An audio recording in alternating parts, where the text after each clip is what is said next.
오늘 말씀에 할례라는 말이 나옵니다. 할례라는 뜻에 대하여 오늘 말씀에 나온 할례라는 부분에 대하여서 할례의 진정한 의미를 우리가 바로 알아야 할 것입니다. 오늘 본문 말씀은 하나님이 진정으로 원하시는 것이 무엇이고 하나님이 칭찬하는 사람이 어떤 사람인가를 대하여서 간단하지만은 아주 명확하게 밝혀주시는 그런 본문 말씀입니다. 오늘 본문 25절 말씀에 내가 율법을 행하면 할례가 유익하나 만일 율법을 범하면 내 할례는 무할례가 되느니라 라고 말씀하고 있습니다. 이 할례는 이스라엘 사람들의 가장 큰 민족적인 자부심입니다. 그리고 그 자부심의 원천입니다. 최고로 모든 이스라엘 유대인의 민족들에게 그 자부심이 나오는 그 원천적인 부분이죠. 이 할례에 대해서 많은 이야기들이 있습니다. 다윗은 골리앗에게 이런 얘기를 했죠. 사무엘상 17장 26절에 이 할례 받지 않은 블레셋 사람이 누구이기에 살아계시는 하나님의 군대를 모욕하느냐라고까지 이야기를 했습니다. 또한 사울이 길보아산 전투에서 전투하는 중에 마지막에 패했습니다. 그리고 나서 자결할 때 옆에 있는 무기든지한테 이렇게 얘기했죠. 내 칼을 빼서 그것으로 나를 찌르라. 할례 받지 않는 자들이 와서 나를 찌르고 모욕할까 봐 두려워하노라 라고 사무엘상 31장 4절에 이야기하고 있습니다. 사울왕이 그때 얘기했을 때 옆에 무기든 자가 두려워서 찌르지 않자 사울은 스스로 자결을 했습니다. 이 이야기를 가지고 무엇을 우리가 바라볼 수 있냐는 것이죠. 그냥 한 가지 방편으로서 할례 받지 않은 자 하나의 표식이기도 합니다. 이방인들, 선택받지 않은 그런 이방인들의 손에 나의 목숨을 내어놓을 수 없다. 정말로 그 모든 것들이 너희들과 우리들은 다른 사람이다. 근데 그 표식이 항상 할례였습니다. 그런 어떤 경계에 대한 내용을 이야기하고 있는 그런 부분을 볼 수가 있죠. 이 부분이 아니라 신약에 보면 사도 바울도 자신의 변화를 간증하면서도 할례에 대한 자부심을 강조를 한 내용이 있습니다. 빌립보서 3장 5절부터 6절까지 보면요. 나는 8일 만에 할례 받고 이스라엘 족속이고 베냐민 지파고 히브리인 중에 히브리인이요 율법으로는 바리새인이요 열심으로는 교회를 박해하고 율법의 의로는 흠이 없는 자라라고 자신을 이전의 삶을 소개하면서도 할례 받은 자였다라고 이렇게 강조하는 부분이 있습니다. 이 정도로 이스라엘 사람들은 할례라고 하는 부분에 굉장히 큰 자부심을 갖고 있었다는 것이죠. 또한 이방인들이 유대인으로 만약에 귀화를 하게 된다면 제일 먼저 해야 되는 것이 할례를 받아야 하는 일이었습니다. 다른 무엇보다도 할례를 먼저 받아야 한 것이죠. 이런 이스라엘 민족의 뿌리를 형성할 수 있는 가장 기본적인, 가장 근본적인 내용의 의식이 바로 이 할례였습니다. 그리고 어찌 보면은 선민이라는 것 또한 구원받은 자라는 것의 징표의 표시이기도 했어요. 하지만 이 내용을 가지고 지금 사도 바울은요, 할례에 대한 맹신이 지금 잘못된 것이다 라고 질타를 하고 있습니다. 율법을 행하면은 할례가 유익한 것이지만은 율법을 범하게 되면은 그 할례 받은 것 아무런 유익 없다. 그냥 무할례가 된다라고 이야기를 하는 것이죠. 즉 이 얘기하는 것이 무엇입니까? 할례라는 그런 외적인 의식이 중요한 것이 아니라 율법이라는 것을 행할 수 있는 그 행함이 중요하다라고 말씀하고 있는 것입니다. 편협하고 속 조그맣고 아주 그냥 교만한 유대 율법주의자들 그 사람들이 이야기를 들었다면은 정말로 복장 터지고 속 터지는 이야기가 아닐 수 없습니다. 말도 안 되는 소리라고 들고 일어날 그런 이야기라는 것이죠. 더 앞으로 나가서 할례 받지 않은 그런 사람들이 율법을 지켜서 행하고 할례를 받고서 그 율법을 지켜 행하면은 할례 받고 율법 행하지 않는 사람보다도 낫다라고까지 26절에서 27절까지 말씀에 그렇게까지 말씀하고 있는 것이죠. 정말로 이 유대 율법주의자들에게는 상상도 할 수 없는 그런 이야기를 하고 있는 것입니다. 속된 말로 유대주의자들은 할례 받지 않은 이방인을요, 개만도 못하게, 개처럼 취급했습니다. 개만도 못하게 취급했죠. 그런 사람들에게는 도저히 받아들일 수 없는 그러한 말입니다. 그러한 상황입니다만은 지금 이 이야기는 분명한 진리의 말씀이라는 것입니다. 결론적으로 사도 바울이 이렇게 언급합니다. 28절, 29절에 무릇 표면적으로 유대인이 아니요 표면적 육신의 할례가 아니니라. 오직 이면적 유대인이 유대인이고 할례는 마음에 할지니 영에 있고 율법 조문에 있지 아니한 것이니라. 그 칭찬이 사람에게서가 아니요 다만 하나님에게서니라 라고 말씀하시는 거죠. 가만히 우리들이 모든 신앙생활하는 부분을 다른 사람 판단하지 마시고 내 가슴에 손을 얹고 생각하게 본다면은 내 지금 믿음 신앙이 유대주의적인 신앙이냐 아니면은 내 신앙이 진정으로 하나님 보시기에 아름다운 신앙이냐를 내가 나에게 판단하고 나에게 물어봐야 할 것입니다. 나에 대하여서 신앙을 이야기할 때 조금 더 이렇게 타이트하게, 조금 더 엄격하게 잣대를 들이대야 하겠죠. 그런데 가만히 보면은 내가 하는 삶에는 많은 것들이 이유가 납니다. 아, 이건 이럴 수밖에 없기 때문에 당연히 이런 거야. 그래, 이건 이거지. 어쩔 수 없는 거야. 나에겐 이야기합니다. 당연히 이야기하죠. 그리고 다른 사람들에게 대한 지적에 대한 부분은 아주 엄격합니다. 아주 엄단을 냅니다. 그런 신앙, 올바른 신앙이 아니라고 얘기할 수 있습니다. 또 살짝 바꿔서 얘기해 볼까요? 그렇다고 해서 다른 사람이 나에 대해서, 신앙에 대해서 지적을 합니다. 이런 지나자라진 나에게 대해서 지적을 해? 이게 올바른 생각은 아니겠죠. 왜요? 누군가 나에게 그런 지적, 이것을 그 사람의 기분 나쁜 소리로 듣지 말고 하나님이 나에게 권면하는 소리로 받아들여서, 이것이 바로 내 신앙을 더욱더 바투잡고 내게 더 엄격하게 대하는 잣대이긴 합니다. 그 잣대 내가 되는 것이 아니라 누가 나에게 잣대를 들더니 그 말이 맞습니다. 다른 사람들이 이렇게 나를 보는구나. 그럼 내가 말씀 안에서 조금 더 구부러지고 조금 더 내려놔야겠다라고 그 상황이나 그 모든 것을 하나님의 말씀과 하나님의 뜻으로 받아들여야 한다는 것이죠. 내가 남에게 손가락질하는 부분 하지 말고 다른 사람이 나에게 지적하고 신앙적인 부분을 나에게 이야기하고 조금 권면한다면 그것은 진짜 믿음으로 받아들일 줄 아는 그런 신앙을 가지라는 이야기입니다. 꼭 설교나 하나님의 말씀을 듣다 보면 나 편한 대로 우리가 해석하지 않습니까? 제일 겁나는 부분이 그겁니다. 설교와 하나님 말씀 전하고 나서 정말로 은혜 받은 얼굴로 와서 정말 오늘 말씀에 은혜를 받았습니다. 궁금하죠. 도대체 어떤 은혜를 받으셨는지. 근데 그 은혜라는 것이 하나님이 주신 은혜가 되어야죠. 인간을 통하여서, 목사 입을 통해서 얘기하는 것이 은혜가 되면 그 은혜를 감사하며 하나님 앞에 기도하고 하나님 앞에 감사하면 되는 부분입니다. 수많은 사람이 은혜 받았다고 얘기하는 부분 중에 거의 다 뭡니까? 내가 기도하던 답을 목사님 입에서 들었습니다. 이제는 그대로 하겠습니다가 되는 거죠. 저 가슴이 벌렁벌렁 뜁니다. 하나님께서 과연 그 뜻으로 얘기하시는지 저는 모르거든요. 만약에 그대로 행하였다가 잘못했으면 제가 잘못한 게 되는 건데요. 하나님과 묵상하고 교제를 가져야 하는 것 아니겠습니까? 할례 최고로 중요시하던 유대인들, 그들의 자존심은 할례라는 것이었습니다. 그럼 이 시대를 살아가는 신앙인들에게 가장 중요한 하나님의 말씀과 징표, 믿는 자로서의 징표가 무엇이냐는 것이죠. 우리들의 삶 속에서의 할례가 무엇입니까? 구원의 절대 조건으로 인정하였던 것이 할례입니다. 유대인들에게는요.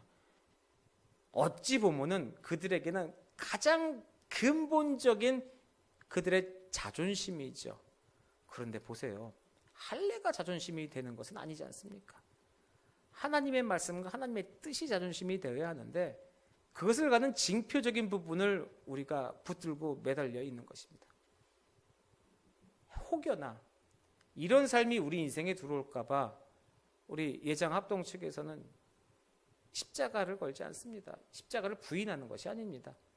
예배하면서 그 십자가, 내가 저 하나님의 보혈의 십자가로 말미암아 구원받고 감사한 마음을 얻는 건 좋은데 저 십자가로 말미암아 내가 십자가, 예수가 속 빠지고 십자가가 올라 혹여나 그것이 나의 신앙을 흔들어 놓고 넘어뜨린다면은 그것은 우리에게 옳지 않다 해서 우리는 십자가를 걸지 않습니다.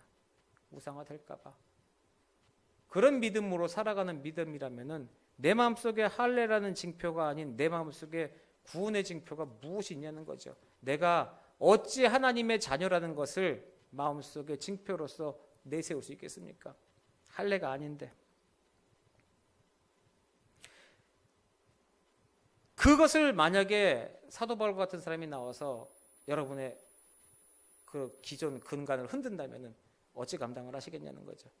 지금이야 우리 유대인들이 할례라는 것과 그렇게 사는 것이 잘못된 것이다 우리는 얘기할 수 있지만 그들의 삶에서는 그게 전부였거든요. 그게 정말로 나를 내세운, 그들에겐 그게 진리였습니다. 당연한 진리인데 그걸 흔드는 그런 표현이 나왔다는 거죠.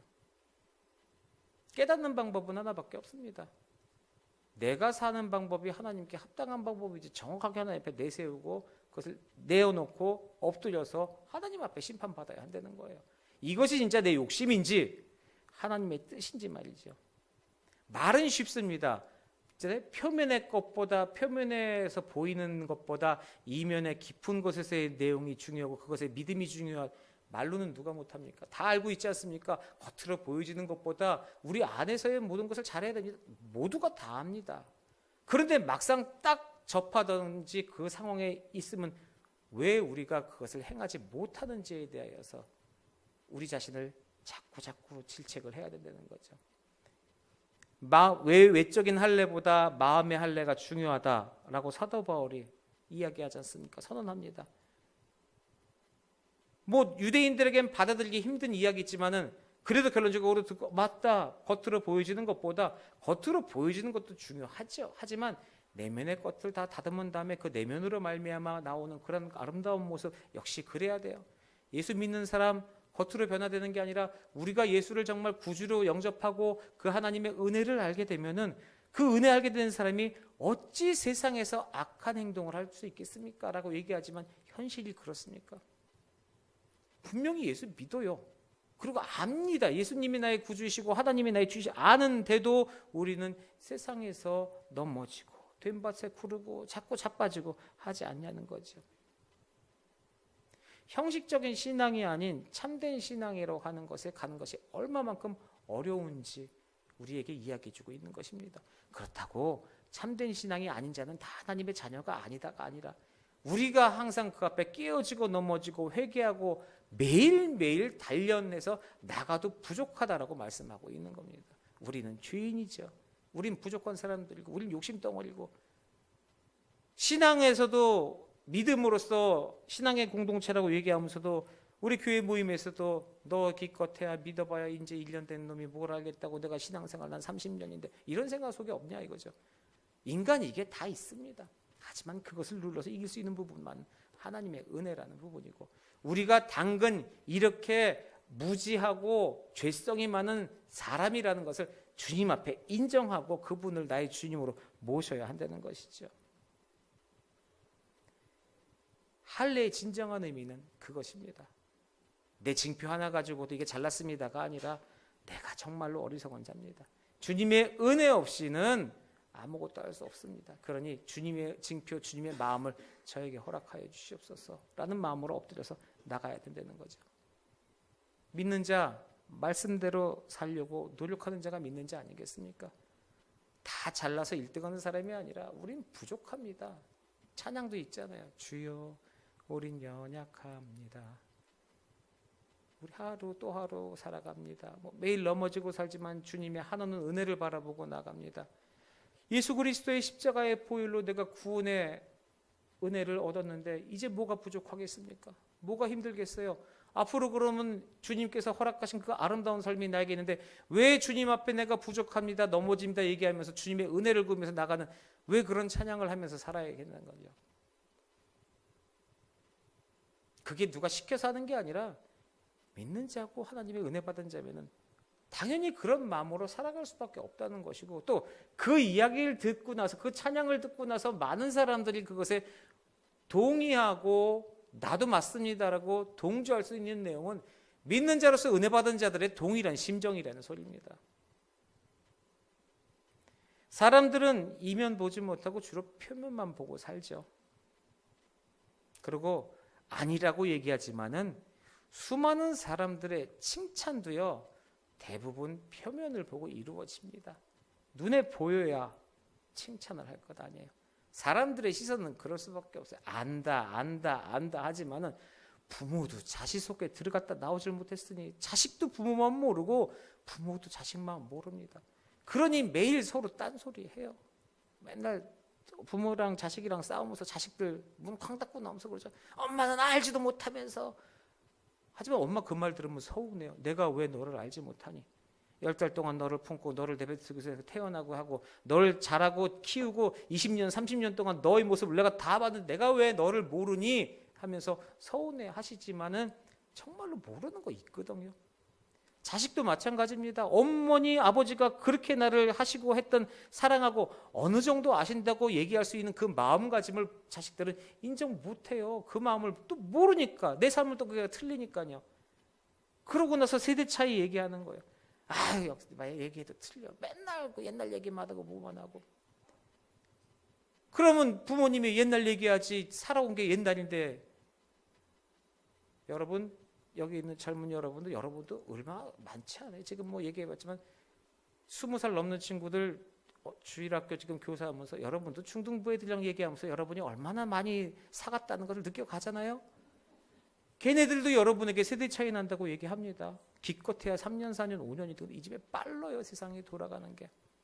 세상 돌아가는 거 예전하고 지금하고 이제 속도가 이렇게 틀리니까 우리 이해하면서 살아가지 지금 그 얘기하는 게 아닙니다. 하지만 변치 않는 게 있어요. 부모가 자식을 사랑하는 마음이요. 그리고 자식이 부모에게 감사해야 되는 부분은 절대로 변치 않아야 한다는 것이죠. 단지 부모와 자식인데도. 하지만 피조물과 창조주이신 하나님과 우리와의 관계도 그분이 우리를 지으셨다는 그 사실, 내가 저분의 피조물이라는 사실을 인정한다면은 물론 우리는 전혀 그럴 수 없습니다. 하나님이 모르시는 게 없지요. 하지만 하나님 지금 살아보세요. 이 어려운 세상에 이 학교 다니면 내가 투정은 할 수가 있습니다. 하지만 투정은 투정으로 그쳐야 하는 거예요. 여러분의 마음속에 있는 프라이드는 무엇입니까? 똑똑한 머리, 직장에 멋있는 직장, 돈 많이 버는 그것이 여러분의 마음속에 할례가 됩니까? 아니면 여러분이 신앙이라는 것을 갖고 있는 것에 제일 내세울 수 있는 것은 무엇입니까? 말씀을 많이 한다는 것, 찬송을 많이 한다는 것, 난 기도 하루에 몇 시간씩 열심히 한다는 것, 아니면 어떻게든 어떤 삶이든 하나님의 말씀대로 순종하면서 살아가려는 내가 그 노력하려는 그 마음가짐, 이것만은 변하지 않으려고 하나님께 향한 내 믿음의 할례로 내세울 수 있는 그 할례가 무엇이냐는 것이죠. 징표가 중요한 것이 아니죠. 어떠한 상황이든 어떠한 일이든 하나님의 뜻에 따라서 선택할 수 있는 그 인생의 발걸음이 중요한 부분인데 내세울 수 있는 징표는 있습니다. 패스포드는 있어요. 다닐 때마다 입장권 보여주세요. 신분증 보여줄 때마다 보여줄 수 있는 하나님의 자녀입니다 하는 그 보여줄 증은 있는데 그 증이 아닌 발걸음의 삶이나 여러 가지의 삶 속에서는 전혀 그것과 동일하지 않는 삶을 산다는 그런 인생살이로 살아간다면 진정으로 주의 자녀라고 얘기할 수 있냐는 것이죠. 그런 성도들이 하나님께 칭찬받을 수 있냐는 것입니다. 하나님의 말씀대로 살려고 비록 이루어지진 않더라도 그러려고 몸부림치는 삶을 살고 그러려고 노력하는 삶을 볼 때 그것은 매일 그렇게 또박또박 사는 사람보다 훨씬 더 아름다워 보이는 거예요. 공부 지질이 못하는 친구가 있습니다. 제가 지금 멀리 있으니까 말을 못해. 예전에 제가 얘기를 한번 드렸나요? 이 친구는요 정말 공부 열심히 합니다. 공부할 때마다 책상 옆에 책을 6, 7권씩 쌓아놓고 공부를 해요. 항상 안 일어나요. 화장실 갈 때밖에 안 일어나요. 근데 문제는 뭐냐? 책 한 권을 15분 이상을 못 봐요. 막 열심히 공부하다가 다음 책을 꺼내서 이쪽으로 넘어가면 또 이쪽으로 넘어가. 근데 그게 이제 불안증과 어릴 때부터 그게 돼서 시간과 노력과 정말로 그 친구가 대학교에 공부하고 그 모습, 쟤는 장학금이라는 장학금은 분명 받아야 되는 친구인데 바닥에서 친구들과 놀고 있는 거예요. 다른 친구들은 수업 땡땡이 치고 과제도 안 하고 맨날 놀러 다니고 하는데 얘는 과제도 열심히 내고요. 맨날 도서관에서 사는데 걔네랑 성적이 같아요. 얘는 엄청나게 노력을 해요.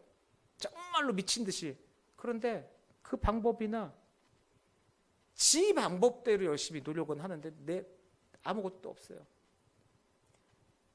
하나님의 칭찬받는 성도가 되기 위해서는 하나님의 방법대로 말씀대로 살아야 할 것 아닙니까? 그 말씀대로 살아야 되는데 내 방법대로 되지 않는 그 방법대로 계속해서 방법을 이루어 간다면은 마지막에 제가 판단하는 게 아니잖아요. 내 마음에 판단하는 게 아니라는 거예요. 하나님이 판단하시는 건데 결국 내가 살아온 발걸음 다 결국 내 마음대로였어요.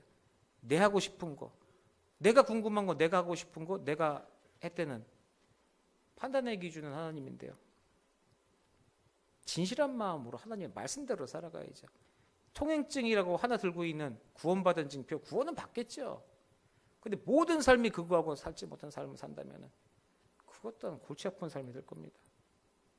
자, 넓은 문으로 들어가려고 하는 믿음이 있죠. 우리 넓은 길, 좁은 길 얘기하잖아요. 넓은 문, 넓은 길 보기에 편해 보이고 힘들지 않아 보이고 모두가 다니는 아주 다른 사람들이 다 다니는 길이니까 이것이 맞는 길인 것 같죠. 좁은 길이 있습니다. 좁은 길은 힘들어요. 될 수 있으면 좁은 길 안 가는 게 좋죠. 산길 갈 때는요, 혼자 잘났듯이 산길 막 좁은 데로 가는 건 아닙니다. 하지만 믿음은 틀려요. 왜 그러냐면은 물론 여러 사람, 성도들이 모여서 함께 격려하고 사랑으로서 함께 가는 넓은 그런 길 말고요. 세상 사람들 모두가 가는 그 팡팡대로로 가는 게 아니라 신앙의 선친들과 신앙인들이 걸어가는 그 좁은 길, 그 길이 주님이 원하시는 길이라니까요. 막상 좁은 길로 하니까 고난의 길, 고통의 길 같은데 잘 생각해 보세요. 고난의 좁은 길이요, 고난의 길, 고통의 길이 아닙니다. 좁은 길은요, 정확하게 표현하면은 내가 하기 싫은 것, 내가 하고 싶지 않은 것, 재미없는 것, 많은 사람들과 어울릴 수 없는 그 길이라니까요. 근데 또 많은 사람들과 어울립니다. 그 길이 어떤 믿는 사람들끼리는 또 그 길로 가요. 좁은 길로 서갖고 또 힘드니 뭐 이렇게 삐집고 가지만 다 신앙인들이 그걸로 갑니다. 근데 신앙인들과 가는 건 재미없는 삶이란 말이에요. 신앙인들과 즐겁게, 아니 도대체 이게 무슨 재미입니까? 세상에 나가서 노래방도 가고 춤추러도 가고 어디 가서 한잔 마시고 즐겁게 놀고, 이게 가끔 스트레스도 풀어야 되는데 주일날 예배드리면서 하나님께 기도하고 찬송하면서 기쁘대요. 스트레스가 풀리지. 전 스트레스 쌓이는 것 같은데 주의 사랑으로 사랑합니다. 안고 서로 간에 드디어 우리는 안식을 얻었어요. 저는 안식이 아니라 답답함이 쌓여요. 이런 얘기할 수 있어요. 왜요? 모르니까. 하나님이 주시는 참된 평화와 참된 은혜를 모르니까 넓은 길, 좁은 길 개념이 달라지는 거예요. 이면적인 믿음이라고 하는 넓은 길로 가는 믿음을 보고 나서 뭐라고 얘기하느냐면요, 모래 위에 집을 짓은 것과 같다고 얘기합니다. 그냥 대놓고 얘기해요. 모래 위에 집을 짓고, 그 다음에 좁은 길, 그 내면적인 믿음을 키우면서 가는 그 길을 갖다가 반석 위에 집은 지은 것 같다고 얘기합니다. 우리가 알아듣기 쉽게 하나님께서 표현해서 우리에게 말씀을 주시는 거예요. 생각해 보세요. 모래 위에 집 짓는 사람이 있겠습니까? 없죠. 말도 안 되는 소리죠. 당연히 집을 지려면 바닥이 탄탄해야죠. 거기다 집 짓는 게 당연해요. 근데 하나님 이렇게 말도 안 되는 비유를 하세요. 니그들 삶이 말도 안 되는 삶이니까 그렇게 비유를 하신 거예요. 꽁이라는 게 있습니다. 꽁이라는 동물. 꽁, 그 다음에 칠면조, 타조 같은 애들 뒤에서 막 따라가잖아요. 그럼 미친 듯이 도망갑니다. 그러다가 이제 마지막 막다른데 몰리면요, 대가리를 땅에다 파묻습니다. 칠면조가 엉덩이가 저보다 커요. 이만한 엉덩이가 밖에 있는데 머리만 쏙 들어가고 내 눈만 안 보이면 난 안 보이겠지 이러고 있는 거예요.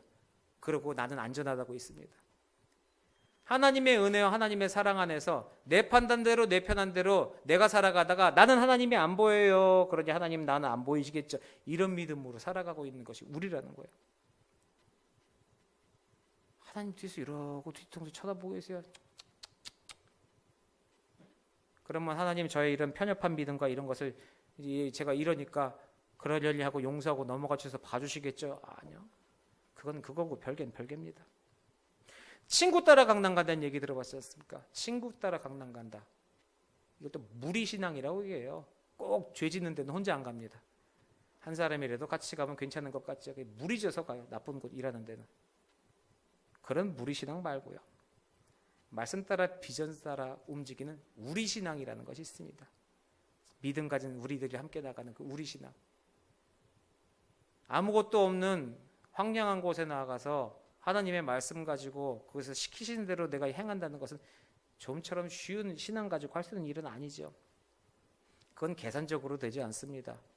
숫자에 매달리거나 어떤 외형적인 부분에서 결과론적인 것을 따라가려면은 하나님의 뜻과 방법은 우리들이 헤아릴 수가 없어요. 말씀대로 산다는 것이 얼마나 힘드냐고요. 선교사님들 말씀대로 살고 나가고 계시잖아요. 우리들은 비전 트립이라 아니면 단기 선교라고 해서 선교지를 나갑니다. 방문 나가는 거예요. 길어야 열흘, 짧으면 일주일, 더 길게 간다고 해도 2주 정도 나갑니다. 그럼 선교지에 나가서 열심히 사역하고 그 마음하고 품고 돌아와서 제일 먼저 얘기하는 것들이 뭐냐면 정말로 나는 행복하다는 것을 느끼게 되는 거예요. 그러면서 그것에 어려운 상황들 얘기하고 있는데 여러분 2주 살고 들어와서 뭘 어렵다고요. 거기서 2년, 20년 동안 그 선교지에 나가서 그분들이 그 배경에서 사역을 하시려면은 어떤 마음으로 사역을 하시겠습니까? 그냥 나는 다 내려놓은 거예요. 돌아오고 싶죠. 물 안 나옵니다. 땀나요. 미치겠어요. 화장실 없어요. 그런데 그런 데서 생활하는 것이 내 뜻과 내 의지로 좋습니다. 할 수 있습니다. 내가 은혜 받으면 가능한데 내 자식, 내 식구 다 데리고 가서 거기가 있단 말이에요. 그럼 나머지 사람들은요? 나는 괜찮지만 나머지 사람들이 고생하는 것들, 그것마저도 하나님께 맡기는 그런 믿음이 있는 겁니다. 걱정되십니까? 나의 미래가 걱정되고 내 자녀가 걱정되고 우리들의 인생이 걱정되고 내가 하는 일이 잘 될까 안 될까 걱정하십니까? 그럴 때마다 선교지의 선교사님들 한번 생각해 보세요. 위대한 선교지에 나가서 함께 선교사의 길을 가라는 것이 아니라 그냥 저분의 믿음이 대단한 게 아니라 저게 원래 올바른 믿음인 거예요. 우리도 그럼 여기서 그런 실천을 갖고 있어야 된다는 것이죠. 말씀대로 살려고 노력하는 그런 신앙이 있어야 한다는 겁니다. 외형, 숫자, 내 부분이 아니라 함께 서로 같이 그 말씀대로. 요한복음 4장에 보면요, 사마리아 여인이 예수님께 말했어요. 우리 조상들은요, 그 사마리아의 그리심산에서 예배했습니다. 근데 유대인들은 예배할 곳이 예루살렘의 시온산에 있다고 말하는데 예수님이 이게 뭐 어떻게 된 거예요? 라고 예수님께서 물어보시죠. 예수님께서 대답하십니다. 그리심산에서도 말고 시온산에서도 말고 너희가 아버지께 예배할 날이 곧 온다. 하나님 아버지는 영과 진리로 참되게 예배하는 자들을 찾으신다 라고 말씀하세요.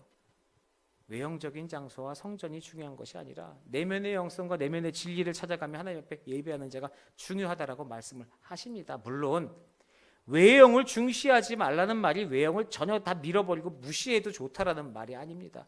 외형을 중시하지 말라는 것입니다. 중시, 그것만이 절대라고 생각하지 말라는 겁니다. 하나님 앞에 절대라는 것은 없습니다. 어떤 예배자들은 예배할 때 몸가짐 바르게 해요. 여러 가지 자신의 어떤 복장이 나가서 최고급의 옷을 사는 것이 아니라 내가 갖고 있는 것 중에서 하나님 앞에 가장 깔끔하고 제일 정돈된 옷 단정하고 하나님 앞에 내 마음을 드리는 부분이니까요. 그것이 옳다 그르다가 아니 내가 갖고 있는 것의 최선이에요. 하나님 앞에 예배자로서 올바로 단정하게 예배하는 그 모습입니다. 그것도 어찌 보면 외형을 신경 쓰는 거예요. 하지만 나쁜 것 아닙니다. 나쁘다고 얘기할 수 없습니다.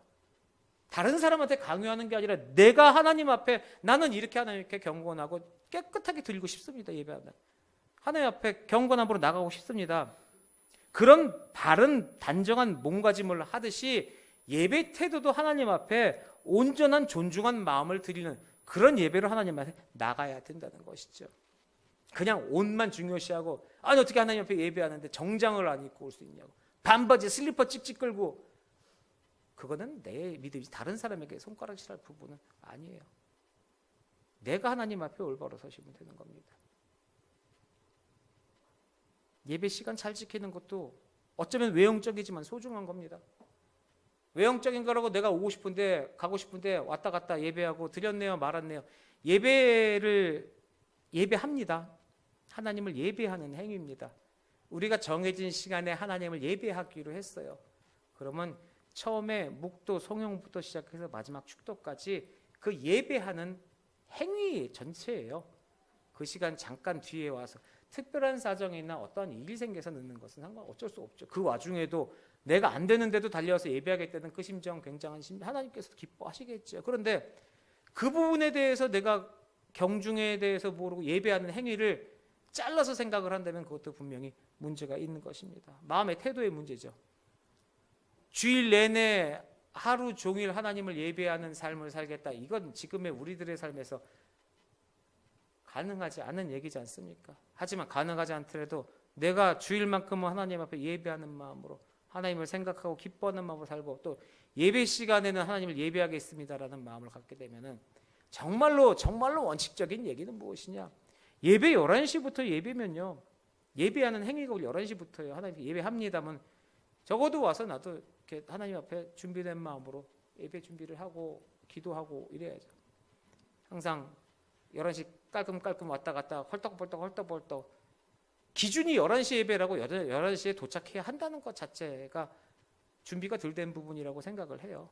물론 제 생각일지 모르지만은 그러고 나서 끝나면 칼같이 딱 끝나는 건 정확히 지키고 그거 있잖아요. 올 때는 그러니까 직장인이나 마찬가지예요.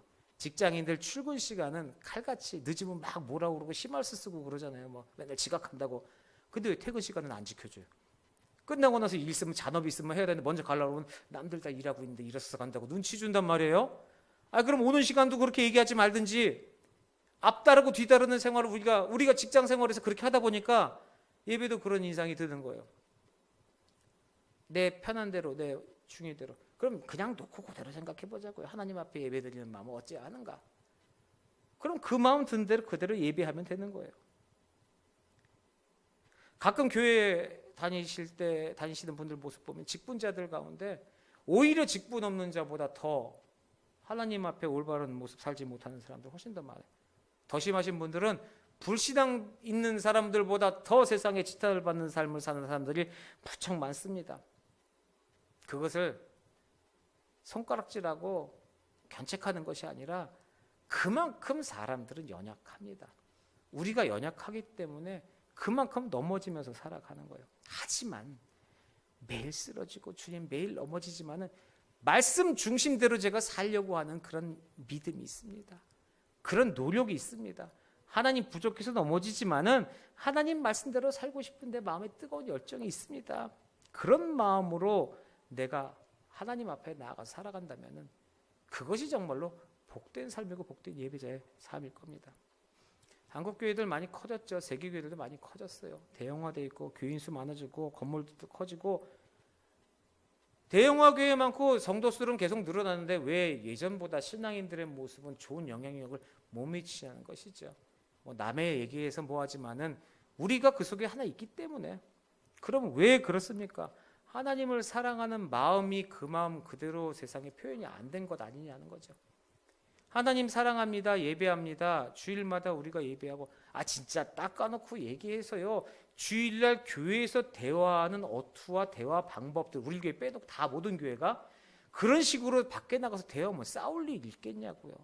세상에 생각해 보세요. 새로운 교인들에게 형제님 잠 일로 오세요. 뭐 안내주고 새 가족이라고 섬기고 뭐하고 밖에 나가서 처음 만난 사람이 어깨 치고 지나간다고 해서 넘어지지 않으시죠? 이게 아니잖아요. 어디 치고 지나가 뭐 어투부터가 달라요. 세상에서 형제님 자매님 하세요. 안 그러잖아요. 이봐 저봐 이것이 어디다 대고 반 말이야. 이렇게 사는 것 아닙니까? 왜 교회에서 신앙생활의 그 하루 주일의 모습과 세상에서 살아갈 때 요 교회 문 밖을 나가면 저기가 세상이고 여기는 세상 아닌 하나님의 거룩한 성전이고 누가 짐을 거놨냐고. 똑같은 곳입니다. 여기서나 거기서나 똑같이 살아가시는 것이죠. 그럼 말씀대로 거기서도 살아가는 게 하나님께서 칭찬하시는 성도가 된다는 겁니다. 너무나도 잘 알고 있는데 하지 못하는 이유. 너무 잘 알고 있는데 하지 못하니까 우리가 그 복을 못 받는 거예요. 미친 척하고 해보세요. 미친 척. 발음이 잘못됐다. 미친 척하고 진행해보고 해보시는 거예요. 주님께서 복을 주시나 안 주시나. 시간이 지날수록 생기할 수 있는 형식적인 믿음이 있습니다. 첫 신앙을 갖고 있는 초신자들은요 나름 잘 지키고 뭔가 하려고 하는데 신앙의 연수가 지나가고 나면요 어떤 패러다임에 이렇게 속히게 돼요. 주일날 되면 한번 우리도 생각해 보자고요. 신앙생활 때 어느 정도 되셨으니까 주일날 11시 예배가 있는데 11시 전에 그럼 그래도 좀 일찍 10시 전에 나오면서 어떤 마음으로 나오시냐 이거죠. 10시에 나오면서 오늘 점심은 뭐를 줄래나? 오후에 주일학교 때 뭐 오후 때 찬양할 때는 뭐 어떻고 끝나고 나서 청소. 그러니까 11시 때 예배 나오면서 내 그 예배에 대한 하나님 앞에 예배하는 것에 대해서 한번 생각하고 나와보신 적이 있냐는 거예요. 그냥 모임이 있으니까 나온 그런 생각으로 떨레떨레 나오는 행동은 아닌 거예요. 여러분들을 질타하고 저를 질타하는 게 저도 마찬가지예요.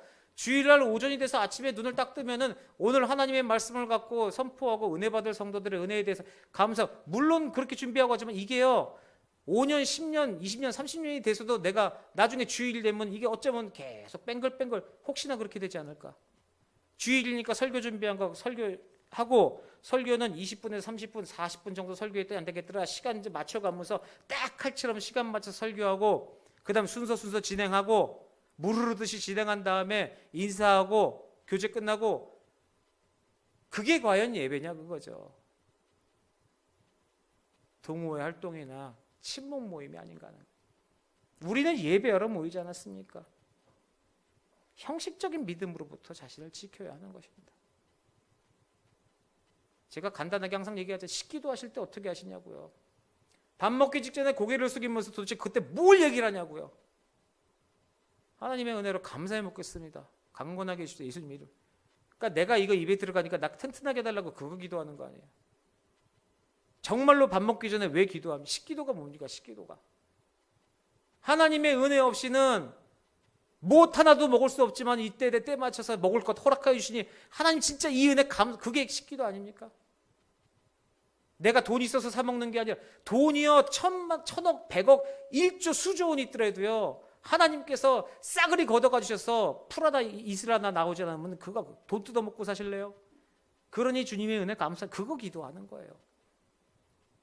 그럼 식기도만 그거예요. 다른 믿음은 그렇게 가야 되지 않겠습니까? 말씀 앞에 은혜 앞에 겸허히 엎드릴 수 있는 그런 신도가 그런 성도가 되어야 된다는 하는 거예요.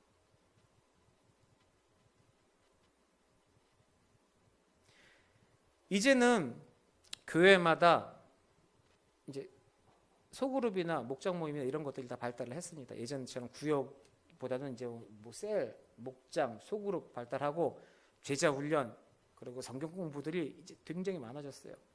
그러다 보니까 어떤 일이 생기느냐 하면은 이제 평신도들이 보조사역자식으로 함께 동역을 합니다.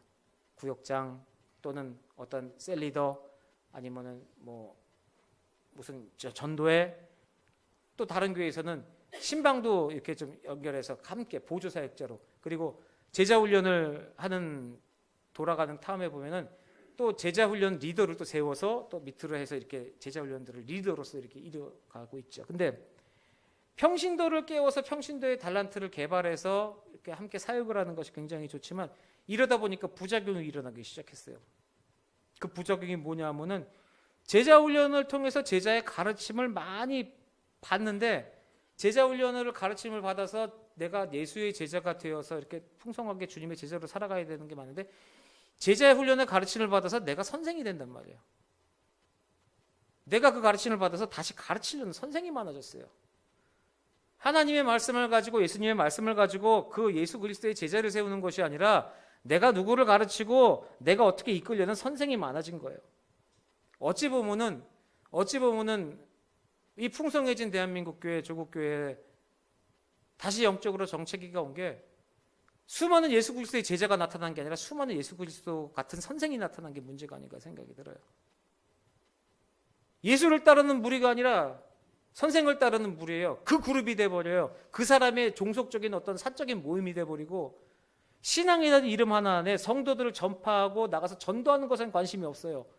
그리고 모든 성도들이 가르치는 데만 관심이 있는 거죠.